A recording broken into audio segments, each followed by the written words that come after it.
आज हम बात करने वाले हैं जेई 2025 के बारे में, लेकिन हम बात करेंगे आज स्पेसिफिकली जेई एडवांस्ड के बारे में। ठीक है, तो देखिए जेई की जब हम बात करते हैं तब उसमें दो एग्जाम्स हो जाते हैं, जेई मेन, जेई एडवांस्ड। ठीक है, और सच्ची बात यह है कि दोनों ही एग्जाम डिफिकल्ट है, दोनों ही एग्जाम में अच्छी मार्क्स आना मुश्किल है। लेकिन जो सबसे मुश्किल की अगर हम बात करें, जो सबसे चैलेंजिंग एग्जाम है वो आपका जेई एडवांस रहता है, जिसमें काफी ज्यादा डिफिकल्ट क्वेश्चंस आते हैं। आई एम श्योर अभी आप लोगों की जेई प्रेप में ऑलरेडी 3-4 चैप्टर आप लोगों ने हर सब्जेक्ट में शायद पढ़ लिए होंगे, राइट। तो आपने उसमें जेई एडवांस्ड के या आईआईटी जेई जिसको पहले बोलते थे उसके क्वेश्चंस देखे होंगे, तो आपको क्लियरली एक लेवल दिखा होगा यार कि हाँ ये क्वेश्चंस थोड़े से डिफिकल्ट होते हैं। तो इस एग्जाम के लिए, इस डिफिकल्ट एग्जाम के लिए एग्जैक्टली क्या करना है इस वीडियो में हम जानेंगे। अगर नए हैं चैनल पर सब्सक्राइब और नोटिफिकेशंस ऑन कर दीजिए। यहाँ पर मैं आपको बहुत ही अच्छी एडवाइस देता हूँ जेई रिलेटेड। ठीक है, आईआईटी बॉम्बे कंप्यूटर साइंस से मैंने अपनी ग्रेजुएशन की थी, ऑल इंडिया रैंक 1 थी मेरी जेई मेन में। जेई एडवांस में ऑल इंडिया 109th रैंक थी मेरी।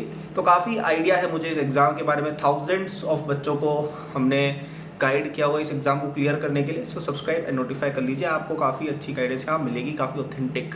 ऑल्सो अगर आपको इस एग्जाम के लिए मेरी मदद भी चाहिए तो हमारा एक बहुत ही प्यारा कोर्स भी चलता है, ठीक है, जेई 2025 प्रेप के लिए, जिसपे 30 जून तक आपको डिस्काउंट मिल रहा है। ठीक है, तो अगर आपको डिस्काउंट अवेल करना हो, इस कोर्स के बारे में और जानना हो, डिस्क्रिप्शन में जाके आप देख लीजिएगा। एकेडमी बूस्ट ऐप का लिंक दिया है, वहां पे जाके देख लेना। 2025 को इसे मिल जाएगा। ठीक है, but get it till 30 June for the best possible price. तो बात करते हैं यार जेई एडवांस्ड में 3 पॉइंट सबसे इंपॉर्टेंट मैं मानता हूँ। ठीक है, तो सबसे पहला पॉइंट जो बच्चे इग्नोर करते हैं वो है आपका थ्योरी। ठीक है, अब यहाँ पे अब कुछ बच्चे कंफ्यूज्ड होंगे कि मैंने पिछली वीडियो जो थी उसमें बोला था कि जेई एक प्रॉब्लम ओरिएंटेड एग्जाम है। बात सही है, लेकिन जब हम बात करते हैं जेई एडवांस्ड की तो वहां पे हमारी थ्योरी पर एकदम अल्टीमेट पकड़ जब तक नहीं होती है ना, हम नेक्स्ट लेवल प्रॉब्लम्स नहीं कर पाते हैं। क्योंकि देखिए जेई एडवांस्ड में कुछ क्वेश्चन तो होते हैं सिंपल या मीडियम। ठीक है, जैसे लगभग जेई एडवांस का पेपर आप देखेंगे 50% क्वेश्चन होते हैं जो सिंपल ही होते हैं, मतलब कोई ऐसे कोई बहुत हार्ड नहीं है। मतलब इवन आपने जेई मेन की भी अच्छी प्रिपरेशन की हुई है, आप 50% तो लेके आ जाओगे। ठीक है, आधे क्वेश्चन होते हैं वो होते हैं थोड़े डिफिकल्ट, स्पेशली फिजिक्स में, मैथ्स में, ऑर्गेनिक में। इनमें अच्छे क्वेश्चन थोड़े नए टाइप के आते हैं जो आपने शायद पहले कभी देखे नहीं होंगे। ठीक है, और 20-25% क्वेश्चन तो एकदम ही अलग ही लेवल के आ जाते हैं, राइट। तो यहाँ पे अगर आपकी इस तरह की अंडरस्टैंडिंग नहीं है कि आपने कोई क्वेश्चन नया पढ़ा, उस क्वेश्चन को पढ़ के आपके दिमाग में कॉन्सेप्ट याद है कि यार हमने ये चीज पढ़ी थी, ये यहाँ लग सकती है, फिर उस कॉन्सेप्ट पे भी कई बार आपको मॉडिफिकेशन उस क्वेश्चन के अकॉर्डिंग करना पड़ता है, इतनी अगर आपकी सोच समझ नहीं है तो आप वो 20-25-30% क्वेश्चन के बारे में भूल सकते हैं। और 20-25-30% के बारे में भूलने का मतलब है टॉप 1500 के बाहर ही रैंक आएगी। ठीक है, अगर आपको आईआईटी में जस्ट सिलेक्शन करना है तो आप जेई मेन की तैयारी भी अच्छी कर लोगे ना, तब भी आपके एडवांस में 40-45% आराम से आएंगे, तो आप क्वालिफाई कर जाओगे, जस्ट बेयरली क्वालिफाई कर जाओगे। ठीक है, अगर आपको ठीक रैंक चाहिए कि यार आईआईटी बॉम्बे दिल्ली मिल जाए लेकिन कोई कंप्यूटर साइंस इलेक्ट्रिकल जरूरी नहीं है, तो भी इतना कोई हार्ड की जरूरत नहीं है।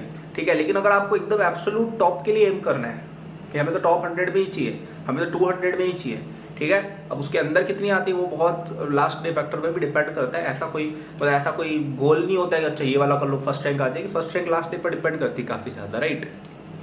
तो अगर आपको उस लेवल की रैंक चाहिए तो आपको नई चीजों को सोचना स्क्रैच से आना चाहिए, और नई चीजें स्क्रैच से केवल वही बच्चा सोच सकता है जिसकी थ्योरेटिकल फाउंडेशन बहुत ज्यादा अच्छी हो।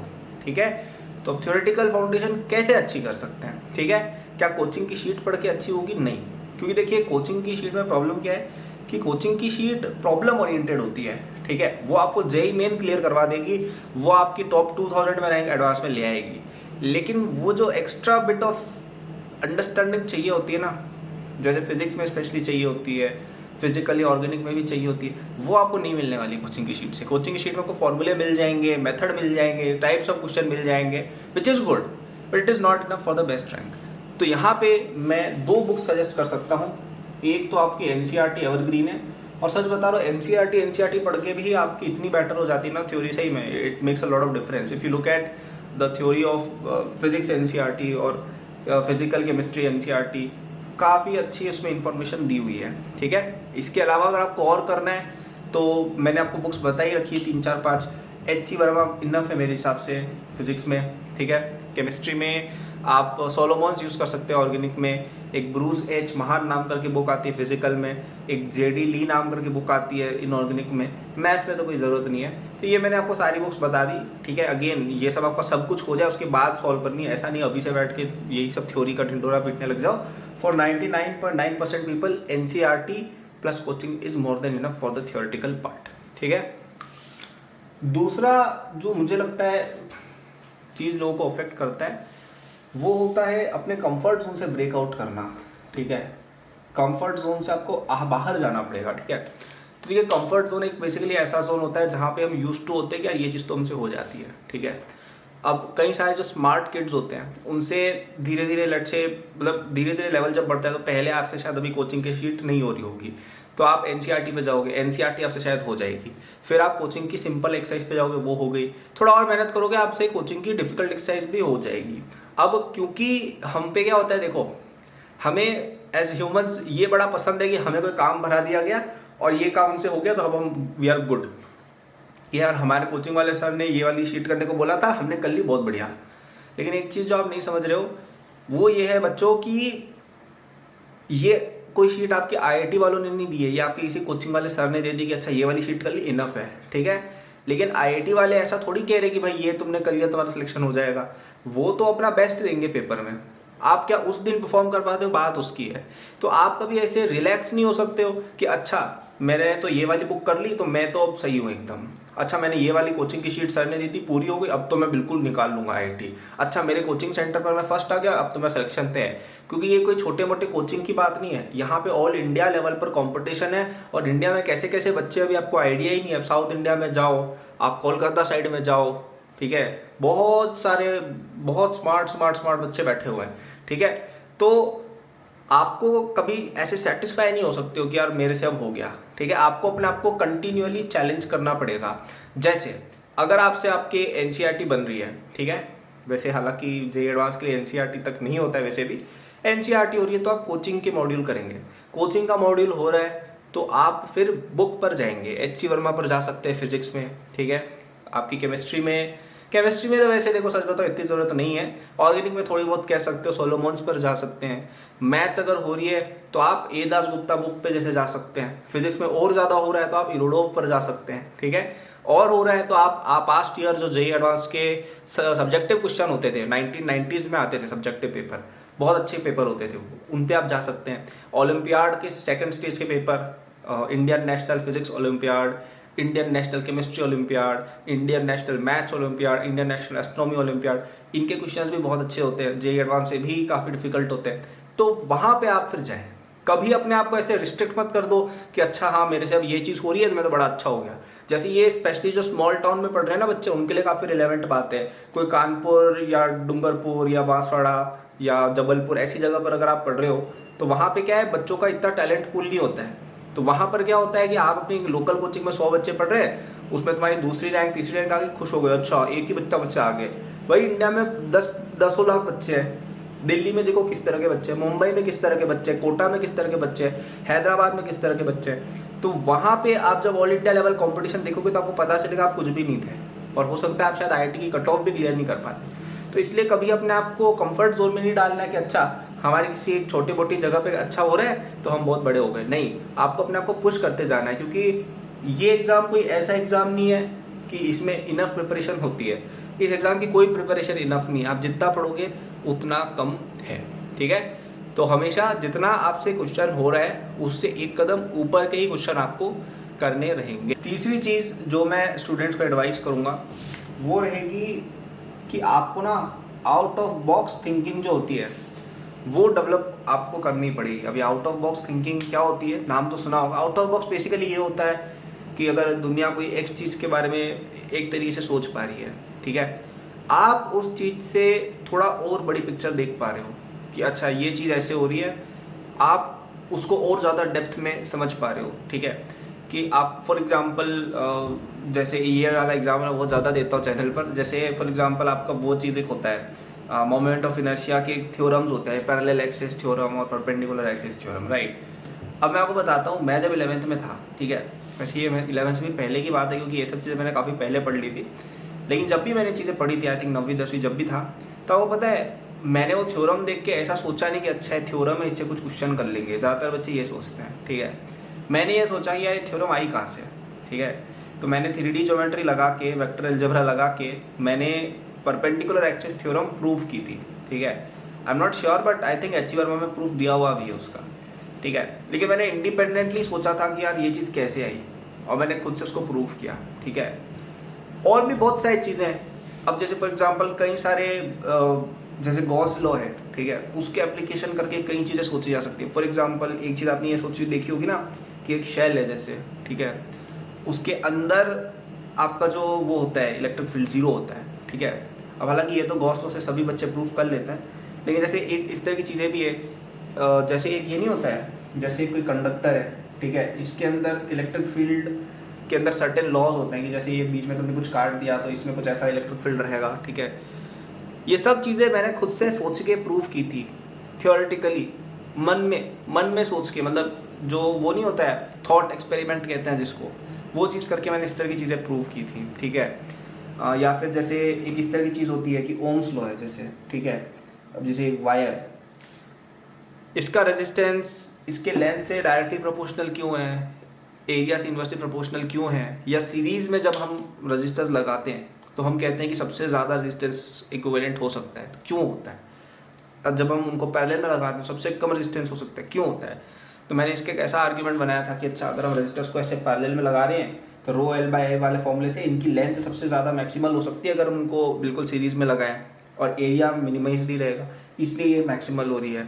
जब हम पैरेलल में लगाते हैं तो लेंथ वही रह रही है, एरिया मैक्सिमाइज हो रहा है, cross section area of the current flow, इसलिए रेजिस्टेंस लो हो रही है। तो इस तरह के ना बहुत सारे थॉट एक्सपेरिमेंट्स में किया करता था, ठीक है, जिनसे out of the box thinking अपनी कहीं ना कहीं डेवलप होती है। और ये चीज़ डेवलप करना बहुत ज़रूरी है क्योंकि एडवांस में वो चीज़ लगेगी, ठीक है। एडवांस में जब मल्टीपल चॉइस क्वेश्चन आएगा जिसमें 4-5 ऑप्शन दिए हैं, उनमें से कितने भी सही हो सकते हैं, उसमें एक क्वेश्चन कॉन्सेप्चुअल ऑप्शन है, एक न्यूमेरिकल ऑप्शन है, तो यहाँ पे क्या है आपका दिमाग एक्स्ट्रा चलना जरूरी है। जेईई एडवांस में मिनिमम 10 क्वेश्चन ऐसे आ जाएंगे जिनमें आपका दिमाग एक्स्ट्रा चलना पड़ेगा जो आपने नहीं सोचा है, which is very similar to what I was saying in इस पॉइंट में भी, ठीक है। तो वो थिंकिंग आपको डेवलप करनी आनी चाहिए, मतलब आपको कभी भी कोई चीज दिखे आपके दिमाग में पहला क्वेश्चन होना चाहिए ऐसा क्यों हो रहा है, ठीक है। अब हर चीज में नहीं उठ सकता है, आप जैसे क्वांटम मैकेनिक्स वगैरह आप थोड़ी बहुत शायद पढ़ोगे, उसमें आप नहीं उठा सकते क्योंकि वो चीज़ें आपको पढ़ने के लिए मास्टर्स लेवल की या इस लेवल की नॉलेज होनी चाहिए। लेकिन वो छोटी मोटी चीज़ें हैं जैसे कंडक्टर में इलेक्ट्रिक फील्ड कैसे क्या रहता है, ठीक है, या फिर जैसे हाँ इसमें मैंने शायद कंडक्टर में इलेक्ट्रिक फील्ड 0 होता है ना, वो क्यों होता है वो मैंने प्रूव किया था। कुछ ऐसे किया था कि अच्छा इसके अंदर से अगर एक सेक्शन काट लें, यहाँ पे पॉजिटिव चार्ज है, यहाँ पे नेगेटिव, ऐसे ऐसे कैंसिल करके, मुझे भी याद ही बहुत पुरानी बात हो गई है। तो ये चीज़ें मैंने ऐसे थॉट एक्सपेरिमेंट कर करके केवल थिंकिंग लगा लगा के प्रूव किए थे। तो वो थिंकिंग कैसे लगानी ना वो आपको आना चाहिए। वो कैसे आता है, जब आपको कुछ भी चीज मिले आप उसको क्वेश्चन करो कि मैथ्स में ये चीज क्यों है।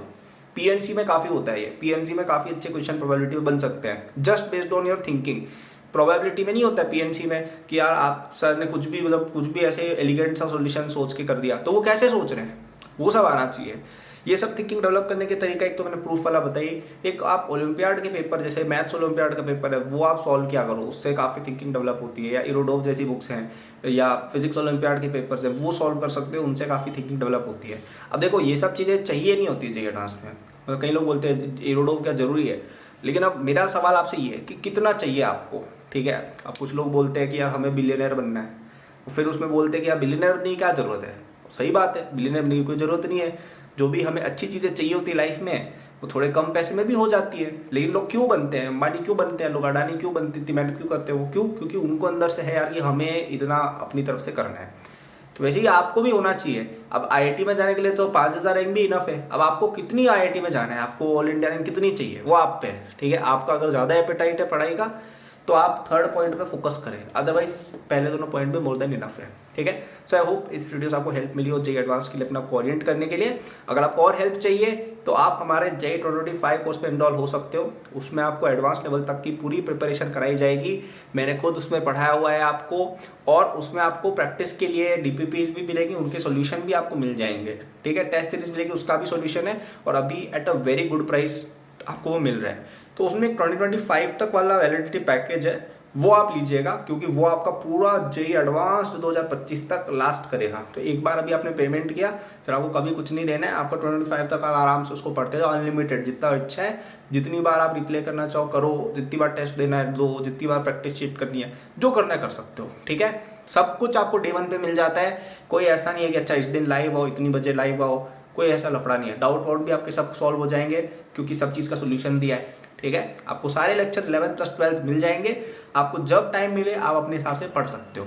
ठीक है, सो इतना अच्छा प्लेटफॉर्म अगर आपको चाहिए, made by an all India topper for the future all India topper, then go to academy boost app, academy boost website, दोनों का लिंक डिस्क्रिप्शन में दिया है। सीधा कोर्स पे जाना है, वहाँ एनरोल का ऑप्शन होगा, आप वहाँ पे सेलेक्ट करिए अपनी वैलिडिटी, एनरोल होइए, पेमेंट ऑनलाइन करेंगे, आपको तुरंत कोर्स वहाँ पे मिल जाएगा।